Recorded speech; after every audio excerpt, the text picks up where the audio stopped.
En fait, on note certaines réticences de la part de l'Algérie, qui est un peu le leader au sein de ce groupe qui s'est formé pour lutter contre le terrorisme.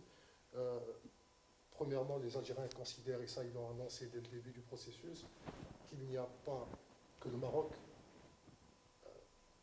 n'a pas de frontière directe avec le Sahel, d'une chose, et puis on susurre aussi notre réticence, c'est par rapport au fait que une des sources de financement de Al-Qaïda au Maghreb provient de la drogue marocaine.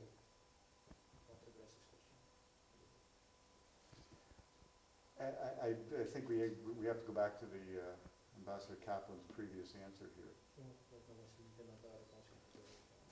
The logic, given the capabilities and the historical partnership, is just overwhelming. And I would say that if there are problems between neighbors, the answer to overcome those problems is a stronger relationship, more engagement, not less. If I can take an example from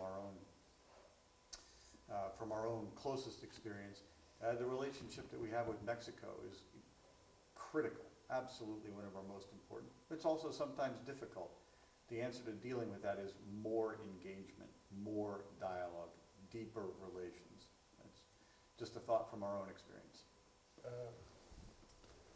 Maintenant, si vous permettez d'aborder le dossier du Sahara occidental, lorsqu'on voit vos carrières, donc vous êtes professeur de droit, vous êtes diplomate.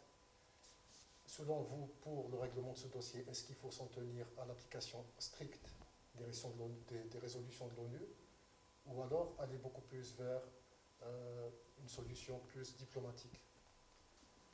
Of course.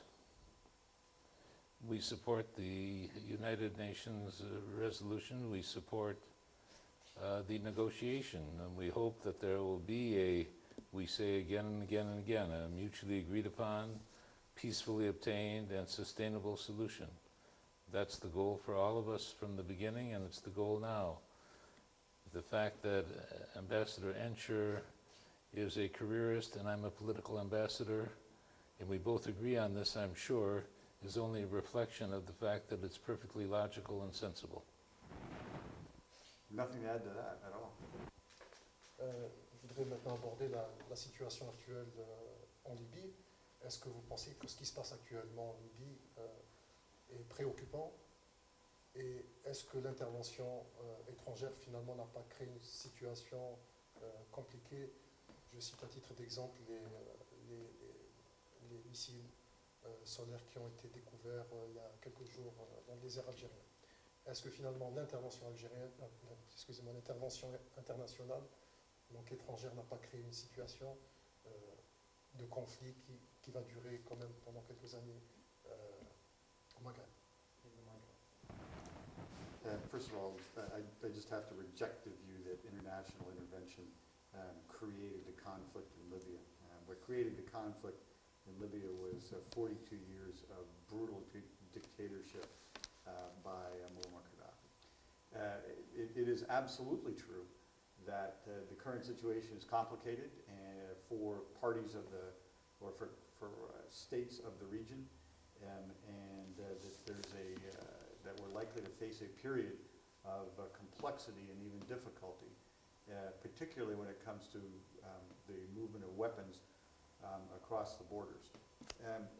Once again, this current situation calls for the greatest possible level of engagement between the states, governments, peoples of the region, and I would suggest in particular between the Algerian and the Libyan governments as the parties perhaps most concerned.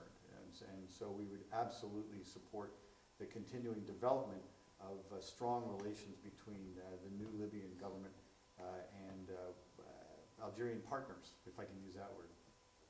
Just one last observation, and I make it not as an expert on Libya, like you as an observer of conflict around the world. Whenever there has been an intervention of other countries in an armed conflict in a single country, there has always been either too much force used or too little force used.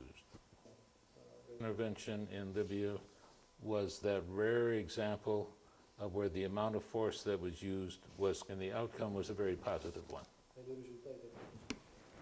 Thank you. Yeah, I'm going to have to stop here myself, but thank you very much for this. Yeah.